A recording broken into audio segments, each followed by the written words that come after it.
Hello everybody, Hypermariosunshine here, and welcome to my top 10 games of 2024. So yes, this has been a thing going on since 2020. I did do it back in 2017 when I was younger and doing it with plushes, but ever since 2020, I've been doing it like this in a little format where I have like a thumbnail and I show gameplay footage and talking about each game and saying honorable mentions as well. So yeah, welcome to my top 10, and as per usual, much like with my other top 10s, I will mention some honorable mentions before we get into the top 10 list of this year. And this year we have quite a variety, a lot more publishers this time around. But anyways, I do have a few honorable mentions to go over, which we will show in this very funny made pit like collage of the games that I'm going to honorably mention. Here we go. Honorable mentions. These are games that I either played or played a little bit of until my things broke, or played and I think they just barely couldn't get on there. Uh, and yeah, we're gonna talk about from the ones I didn't really play too much because at the start of the year they came out and my PS5's HDMI broke and I had to wait a good bit to play them even just for a little bit. But I still wanted to mention them. They could potentially be on this top 10 if they were played a bit more. But yeah, that's not my PS5. I don't know how its HDMI port broke, but it broke. But these two games in question are Tekken 8 and Grand Blue Fantasy Relake. They were in my top 10 most hyped games for 2024. I think they rightfully made the honorable mention list because I enjoyed my little bit of gameplay for both. I hope to at least play more of both of them in the coming year, especially with Tekken 8 getting its first pack of DLC, especially with Clive out now, and Grand Blue Fantasy Relink.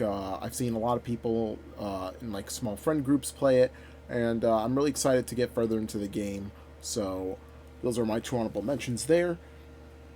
Next up, two games that I played quite a bit, but I don't think were really too big to really make on this top 10 list, and that is Mario vs. Donkey Kong and Princess Peach Showtime. Both I think I enjoyed. Princess Peach Showtime definitely was very new, and like it's finally great to see Peach have her own game again. But I don't think it really like wowed me too much, but I still think it's a solid game.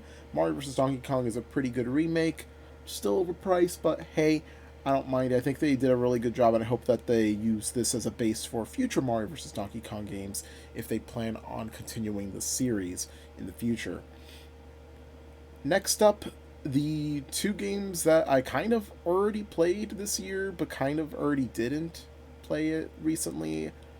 Uh, I have them and I played the games, a part of them this year before they came out, funnily enough, and that is the Investigations collection. I actually did play Investigations, I think, last year or 2 years ago.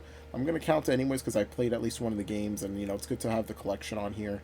And yeah, I was actually going into Ace Attorney Dual Destinies earlier this year. I made it to like Case 2, but yeah, that's why the Apollo Justice trilogy is on here. And I believe, late last year in late in 2023, I did beat Apollo Justice. Either that or early 2024, one of the two. But I beat Apollo Justice, so I am counting that in a way for the honorable mentions. But yeah, both are really solid.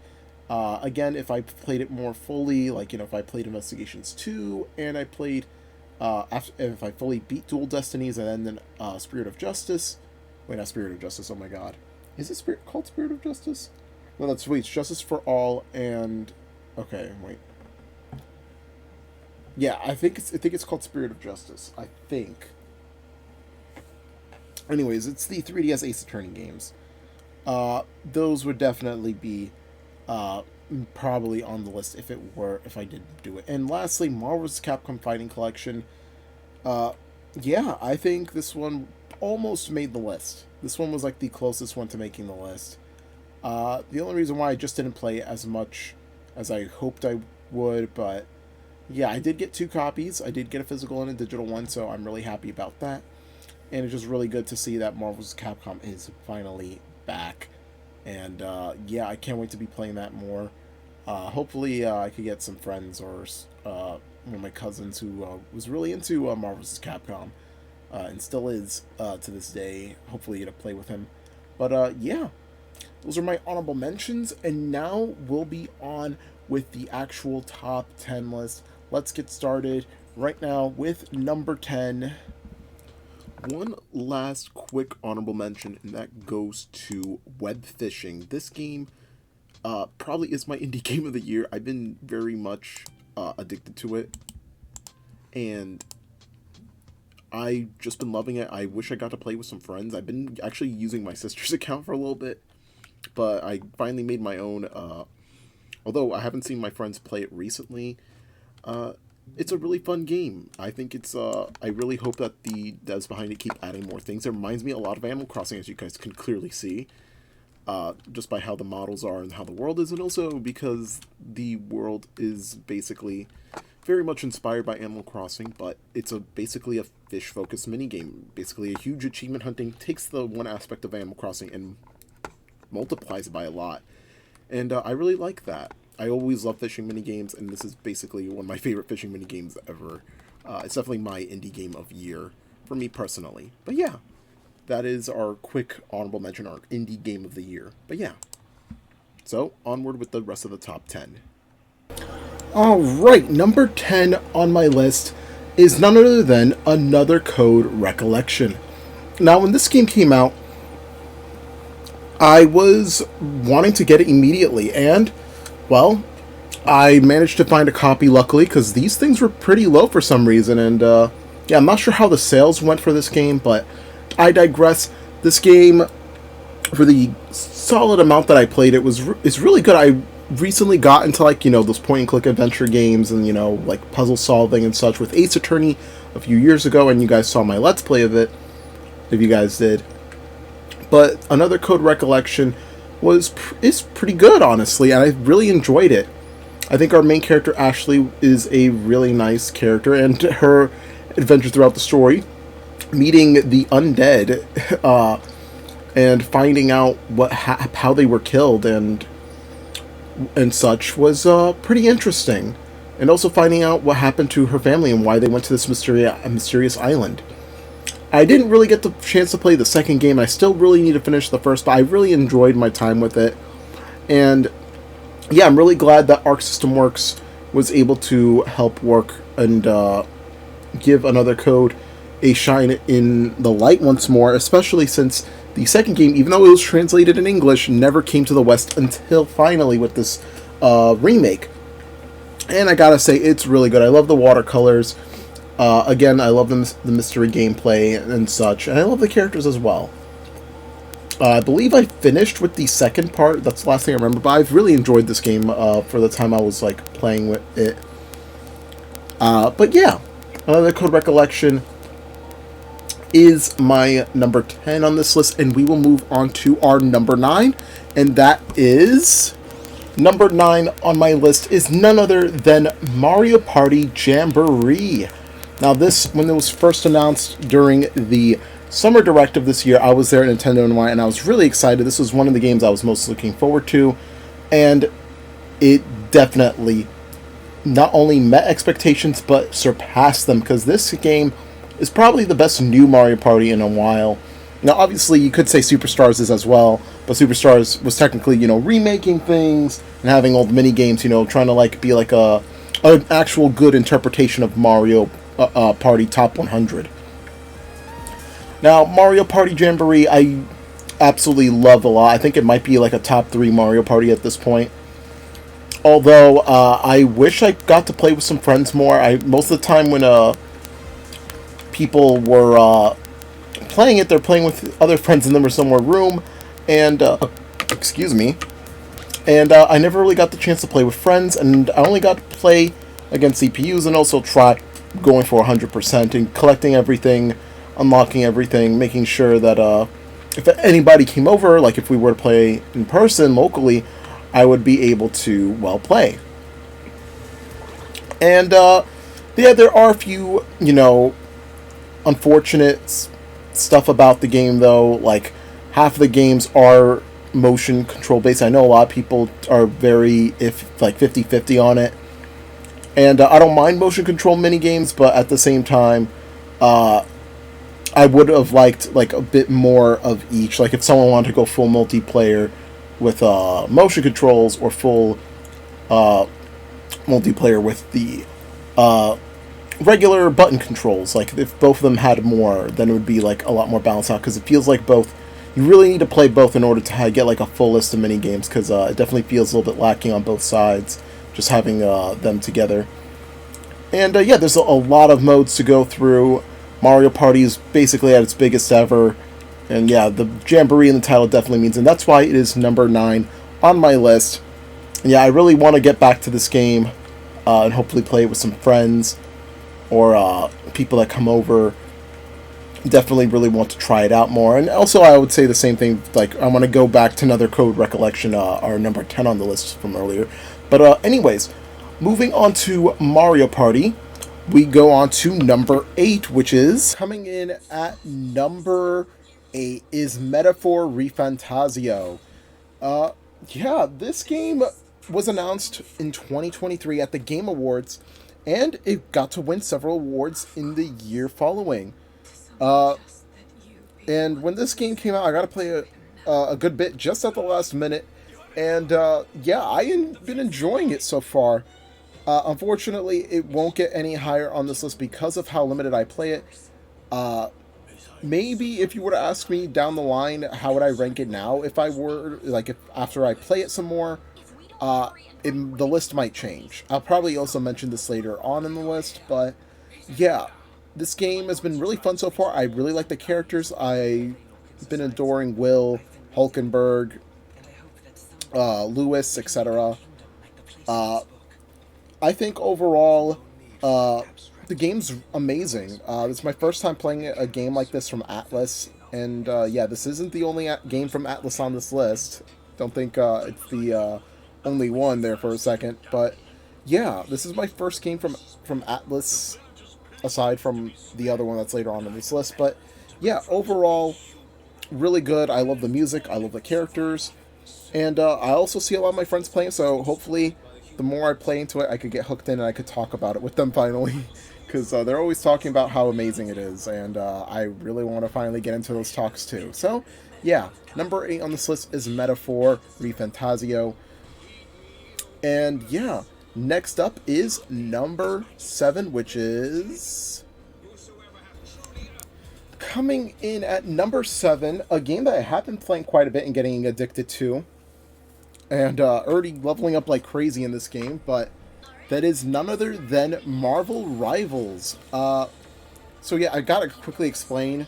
Both Metaphor, Marvel Rivals, and one other game on this list, I probably won't be recording any gameplay due to them being on my PS5, and I don't want to be bringing it back and forth, so I'm going to be a little bit lazy with that. But yeah, this game, Marvel Rivals, I gotta say, is honestly really good. I love the art style. I always love games like this.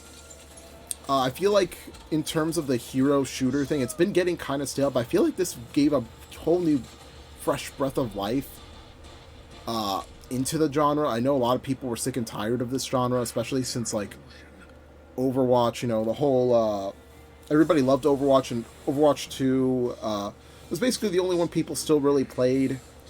But unfortunately, Overwatch kind of also got stuck with the Blizzard controversy, so it took like a big hit in its popularity. But this game, honestly, just felt like a whole new fresh breath of air, and I've been loving playing it. I main Hulk, Doctor Strange, Squirrel Girl, and and Psylocke. I'm a big Marvel fan. I love the Marvel vs. Capcom games. I love Marvel Comics as a whole. I love the Marvel cartoons like Earth's Mightiest Heroes and Wolverine and the X-Men. All the 90s, the animated series ones, like the Incredible Hulk one, the Spider-Man one, the X-Men one. I also love X-Men Evolution, X-Men 97. I just really love Marvel Comics. I'm a big Marvel fan. I'm not just a person that has only watched the MCU. I genuinely just love Marvel. And it's really great seeing a lot of like lesser known characters appear. Jeff the Shark obviously is like a big one because like everybody's like annoyed at him and hates him now because of Marvel Rivals. Uh, Also, Magic gaining popularity. Magic is a really underrated X-Men character, and I love seeing her getting this rise here. I love seeing the attention to Doom now that he's been getting. I love just seeing Doom becoming really like a really popular villain, as he should be, honestly. Uh, and yeah, I think overall that this game has been really fun. I've been enjoying it. I can't wait to see who else is coming in. I know there are some leaks already, but yeah, I think overall Marvel Rivals has really captured that that missing hero shooter that I long to continue playing once again. So yeah, next up is number 6. Number 6 on our list is The Legend of Zelda Echoes of Wisdom. Much like the previous few entries on this list, I wish I really got to play more because I've been mostly trying to 100% the game, and then obviously other games came out like Jamboree and Metaphor as well. And like both of those games, I didn't really get the chance to fully go through them. But I am enjoying my time with them, and that's what really stood out to me, especially like, Zelda. Like this is like I finally really like to see top down 2D Zelda finally get the chance to shine, and really I think they did an amazing job with it. I know a lot of people liked the Awakening remake for Link's Awakening, and yeah, I think the devs here did a really good job giving Zelda her own light, and I feel like there was a lot of replayability, a lot of like things that you can do any order that you would like. It feels like a perfect free roam of 2D Zelda. And it's done right. It doesn't feel like it's an open world, like where you just get lost in it. Like there's many ways to traverse in it, which is quite different from how the 3D Zeldas have been the previous 2 installments. And yeah, I think it's really a huge breath of fresh air. And the story too is pretty great as well, from what I've been enjoying so far. And yeah, I just adore the look of it. I think the graphics are great. And also just the fact that we're playing Zelda finally as well is just like what sells it for me. And yeah, I think some of the new mechanics as well are really cool, like the copy mechanic and having your own like minions out and about, like basically copying the enemies if you've defeated and having them in combat fighting alongside you. I think it's a really nice touch.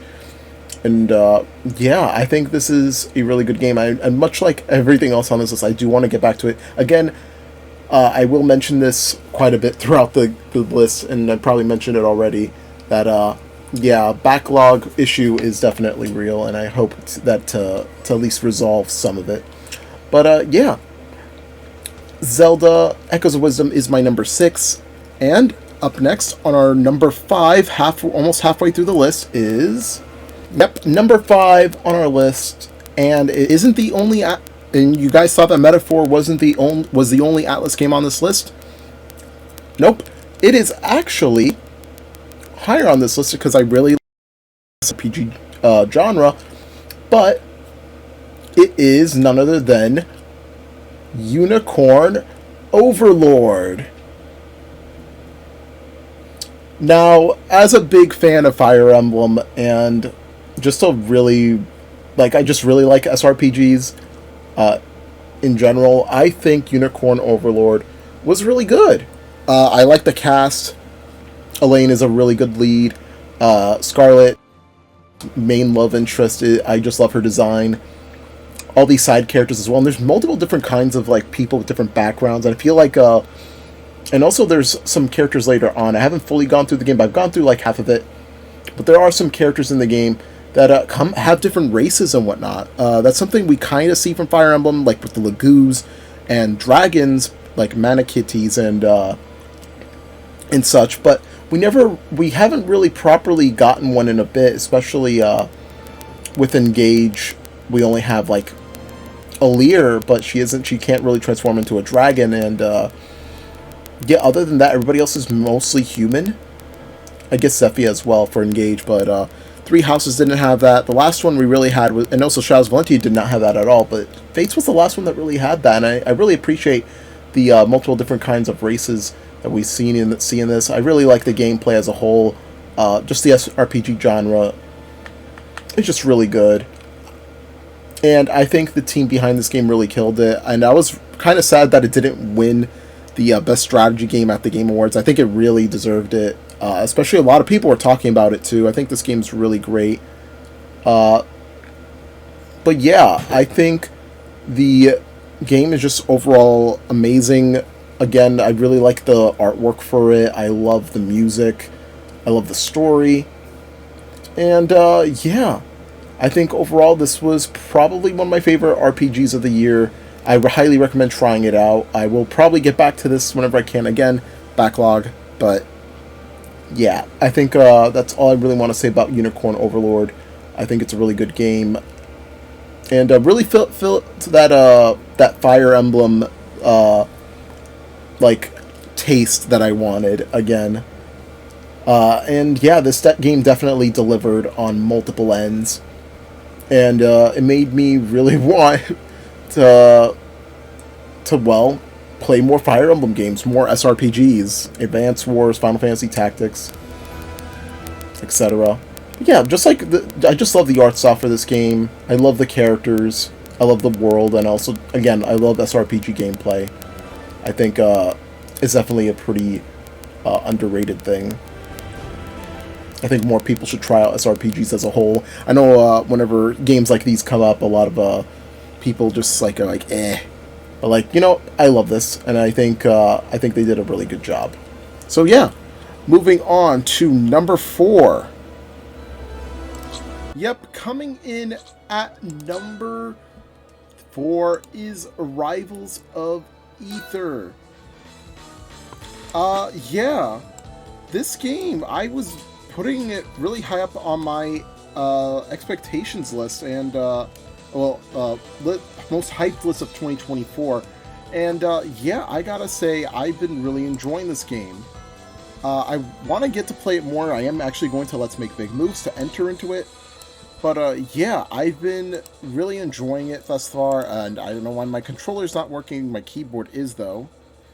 But yeah, I've been having a lot of fun with it. I've been playing at some locals before the winter break. And yeah, I'm a McLaren main, as you guys can see. I haven't really tried anybody else. I am kind of waiting for Absa to come back into the game, because I was an Absa main in Rivals 1. But yeah, the game has been really fun. The online, there is a few issues with it, but I've been mostly enjoying it nonetheless. I really love the voice acting. I think they picked some really good choices for each of them. All the characters look really great. I feel like this is the first time that I've been really liking a platform fighter that isn't Smash, because everything else I like, but then I kind of see the flaws with them, and then I'm just kind of like, eh. I don't find them as fun, but this one feels like it's fine. It's one of those that's finally sticking around, much like it's the original Rivals. This one has really done well, and it's really made me quite the fan of this one. And yeah, I've just really happy that Rivals of Aether got this whole like lot of popularity because of its second game. I really hope this leads to more for the team behind behind both Rivals 1 and Rivals 2. I know they made Dungeons of Aether as well. So yeah, just really happy to see them. Wow, I guess playing on keyboard feels weird. Wow, that is weird. I don't even know how that's even the standard controls for that, but yeah.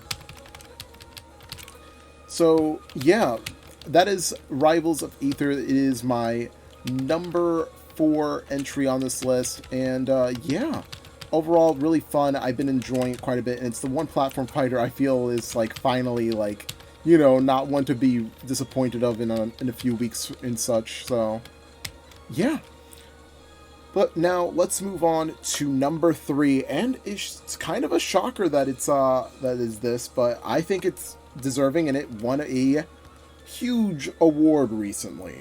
So yeah, here it is, number 3. Who would have seen this coming? coming in at number 3, and yeah, a PlayStation game making it this high, and I absolutely love it. I've been playing it a lot for this past December. I got it for myself, and I've been loving this game. As a huge fan of platformers, Astrobot has been a huge thing that I've been absolutely adoring for the past few weeks. Uh, yeah, I love 3D platformers, and it's great to see that the tech demo of sorts for the PlayStation 5, Astro's Playroom, get its own fully fledged game. And I loved the tech demo. That's the reason why I kind of got a PS5 to begin with, because I was like, oh, I could play games that my PC can't handle, but I also get this nice free cool little tech demo thing that looks so cute and fun. And I enjoyed Astro's Playroom, and I've been absolutely adoring the fully fledged Astrobot, and honestly, I think it deserves its Game of the Year at the Game Awards. Way more than anything else on that list, except maybe Metaphor. But then again, I need to play Metaphor for myself. Yeah, I love this whole game so far. I think it's definitely deserving number 3, and I can't wait to beat it. I'm mostly almost done 100%ing it. So I really love all the PlayStation characters that are cameoing in it. I myself recognized most of them, and I was popping off whenever I would get for example, I saw Cole McGarth from Infamous, and I was like, oh my god, it's him! He's the guy from that death battle! And I was like, I'm just kidding, I know he's from Infamous. Then on Amaterasu, I also popped off when they announced Okami too, but yeah. When I saw the Persona characters, I was like, oh, it's that guy from Smash, but then I saw Teddy as well, and Aegis as well. Oh, speak of which, there's a death battle on the thing, but I'm going to replay the trailer. I got Ryu and Ken, I got Sly Cooper, Crash Bandicoots. Just seeing all these cool PlayStation characters. I played their games, and it's just so cool seeing them cameoing, this huge PlayStation crossover that isn't really a PlayStation crossover. It just just little cameos. But all the Astrobot, all the little bots are cosplaying as, but I just still love it anyways. It's just so cool, and you can even, there's even some levels where you get to play as them in a way, like a little spiritual successor, but in Astrobot. There's one with Ape Escape, there's one with God of War. But yeah, I've been really enjoying this. The boss battles are really creative. The worlds themselves are really creative. The music is really catchy and groovy. The power-ups are really innovative. Yeah, I think it's just a really good time to be a fan of the 3D platformer, because this one was an absolute hit, and I highly recommend it. It's the only game the PlayStation 5 has, so I don't really have a high-powered PC. It's the only reason why I got a PlayStation 5. But yeah, I think this game absolutely deserves what it got, and it is number 3 on my list. Again, my list could change depending on everything that I play on this list. If I play it more, maybe it could change within the next few months. But yeah, I'm giving it the number 3 spot. I think it fully deserves it. I love this game, and again, I highly recommend it. But there's 2 games that beat it. Astrobot got its bronze medal that I gave it. But yeah, so here we go. On to number 2. Coming in at number 2 is Mario and Luigi Brothership. This game is the latest entry in the Mario and Luigi franchise, a entry to a series that we thought was presumed dead, because the former developers of the series, Alpha Dream, had gone bankrupt back in 2019 due to financial woes. Well, obviously due to financial woes, but you know what I mean. And yeah, somehow the franchise was able to come back amongst, well, the odds. And yeah, I know it's really hard to say, because this game's just so amazing.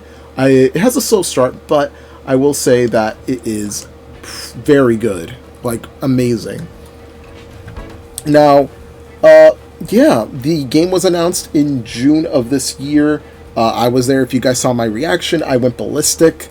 Yeah, this was the final of the three Mario RPGs that came out in a span of a year. And yeah, the gameplay is very good. Uh, there are a few things like you have to get used to, like Luigi when you're selecting like actions. You have to, in fights you have to press the A button and then you can attack with the B button. And yeah, the games basically just kept the humor of its predecessors and the story as well, like just how high stakes the story is, and yeah, it turned it up pretty well, and I've been enjoying it quite a lot. I made it pretty far. Definitely one of my favorite games of this year. I think the music is fantastic. I think the characters are probably amongst the best cast any Mario RPG as a whole has ever had. Like, I just really adore every character. Like, I don't think there's one character I'm just like annoyed looking at, or I just despise, or like am just kind of neutral towards. I think every character just puts a smile on my face, one way or another. And I've just been enjoying like how they managed to just bring back this franchise, and just how well they did in like a lot of aspects. And I think this is the game that finally solidified Kevin Afghani's voice as Mario, because I feel like this is his absolute best as Mario so far. I think the voice direction really helped out with this game, and I think finally, I think Mario and Luigi games are definitely a great way to get to fully realize yourself into these characters. And yeah, the game has a lot of cool mechanics, a lot of like new bros moves, a lot of just a whole lot of things. And it does, again, I did mention it as a slow start, but I feel like there is a lot to go into, and I feel like after you get to that slow start, you're just hooked in immediately. Like, you just want to continue playing. And yeah, I've been enjoying it ever since. I love seeing each world and like all the little islands. It kind of gives me some Wind Waker vibes as well, and I really love that because Wind Waker is my favorite Zelda. And yeah, I really like that whole sailing aspect. And again, the trailer really sold one of the trailers, the musical one, like the sea shanty, really sold me on the game, like even more than I already had. And yeah, I've been enjoying every character from Connie to Idol. To Peach has been, her role is in the Mario and Luigi games has finally evolved, finally. I just finally got to like Bowser. There's a wedding ceremony in this game as well, and I absolutely adore it. Yeah, this game is absolutely incredible. If you guys haven't checked it out, also the villains are really funny and also really interesting as well. I haven't gotten to the full in-depth quite yet about that. I don't want to really go into full-on spoilers because you know, there are some people that bought this game or got this game for the holidays. They got it for Christmas or for any other holiday that they may celebrate. But yeah, I think this game is definitely among my favorites of this year. And again, as I mentioned before throughout this list, backlog, but also the fact that like maybe the list could change depending on if I finish every game. But I think as is, I feel like this is how I feel so far. Obviously, it could change. Like, personally, I could say it next year. Like, hey, yeah, I think this game definitely deserved to be higher. But yeah, this is just how I'm feeling about everything right now. But I think Mario and Luigi Brothership is overall just an amazing fun time and a return to form for the Mario and Luigi games, especially since, you know, we only got the last two games were remakes, and Paper Jam was definitely a mixed bag. It was definitely fun gameplay-wise, and it was definitely really fun, like, just in terms of gameplay, but, like, the overworld was pretty bland, because, you know, it's just standard Mario world, and also it definitely took a lot of the Paper Mario Sticker Star aspects of the Paper Mario side of things, so it was a bit of a downer on that, but this game really felt like a return to form. Felt like a good combination of Superstar Saga having just Mario and Luigi, and Dream Team with, like, I feel like the world building of Dream Team, like, just like how many people are on this place, and like just all the unique locations, and like I think like the dark story of both Bowser's Inside Story and Partners in Time, because both of those have some really dark stories in a way. I feel like with how the villains are, I feel like the humor behind the villains definitely really helps them out. but also the menacing as well from the like kind of a similar menace that both Thoughtful and the Shroobs were, in a sense that the villains are. But yeah, overall, I think this game is absolutely amazing. It definitely deserves a number 2 spot for my list. And but there is one other game, obviously, that has definitely taken first. Again, the list might change, but this is how I feel so far about these games. But yeah, Mario & Luigi Brothership is number 2, but the next game is my number 1. Yep, I'm pretty sure you guys knew this was coming. I covered this game from September of 2023 when it was announced, and I was covering basically everything, every little bit in detail, every new trailer. It is none other than Paper Mario, the Thousand-Year Door. And man, this was just... Oh, I cried when this game was announced. I like legitimately was tearing up, and I am sorry for all my friends' earbuds when I screamed off the top of my lungs, "It's Thousand-Year Door! It's Thousand-Year Door!" Yeah. I absolutely had an amazing time with this game. From start to finish, it was my favorite game of all time, but just done so well. A lot of quality of life updates. The visuals look so good. Just a lot of like, they just gave it that nice like quality of life stuff that they've been giving like the Origami King and Color Splash, but with retaining that gameplay of Thousand-Year Door was just so like satisfying to be like, yes, I get the best of both worlds in this remake. I get a remake that keeps it as a remake. And yeah, a huge smile on my face as I'm saying this. It's like really hard to come up with the words of like how this is still possible. Like, much like with Brothership, like, it still shocks me that we have a new Mario & Luigi game, but like this shot still is like still insane to me that Thousand-Year Door is in the limelight. And yeah, I enjoyed my time with it. I enjoy all these characters, seeing them again in this new light, and like them getting like this nice fresh coat of paint, no pun intended. But just seeing them all here once again is just I love them, man. This is I can't tell you enough how much this is my favorite game of all time. I basically grew up with this. It was my 5th Let's Play. It basically like one of my early childhood games. I remember playing it like it was one of my most favorite GameCube games as I was younger, and I would always try beating it. Like I always got stuck on it before Hooktail. Like I didn't know how to beat Hooktail at all. I always leveled up HP because I was, a dumb kid, but as I got older, I watched Let's Plays. I watched Chucker Conroy's Let's Play on it, and yeah, ever since then, I basically was like, yeah, this game's my absolute favorite. I love this game from top to bottom. Everything about it is just amazing. And just a lot of quality of life updates from the remake. Getting to finally see old concept art as well. Getting a sound gallery much like the original. Just like the more recent Paper Marios as well. Just so cool seeing all this kinds of stuff. And yeah, the whole journey just getting here, from the direct reveal in September to getting the story intro that we saw in the beginning of the game. From the beginning of the game, where the book shows up, seeing that little like thing, like the intro, and then getting all the characters together, for each like trailer, the overview trailer, just different like channels posting gameplay of it and like analyzing everything. This is the first time I did something like this, and it was just like just so new to me, but like I was just like into it. I was just so into like just analyzing everything from top to bottom, and I just loved it. And I loved it so much, I did a pre-Hooktail run, and if you guys saw that, yeah, I actually managed to do it. I'm level 26. I managed to beat it. Let me show you the badge.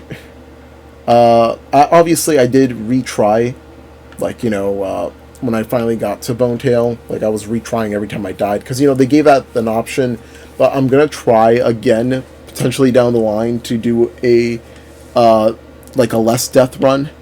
So, like, if I get to a certain amount of deaths, I'd just quit it altogether, but, yeah, this is the first time I ever attempted something like that, and that's what makes this game really special, man. I finally get to play the game I love again, and yeah, I've been enjoying it for a pretty long time now that it's out, and it still shocks me that it's here. A lot of the new tracks are amazing. A lot of the new, like, just new everything. The quality of life, the 2 new boss fights, the post game boss fights, the new themes for each of your partner characters. Just, it's so fitting for them. It's like I've heard that the team, like, didn't really know much about the game, but they just really liked the characters, and, like, obviously they had a I forgot his last name. Oh my god! But he's the guy that originally was the general producer of the Paper Mario games, the first trilogy.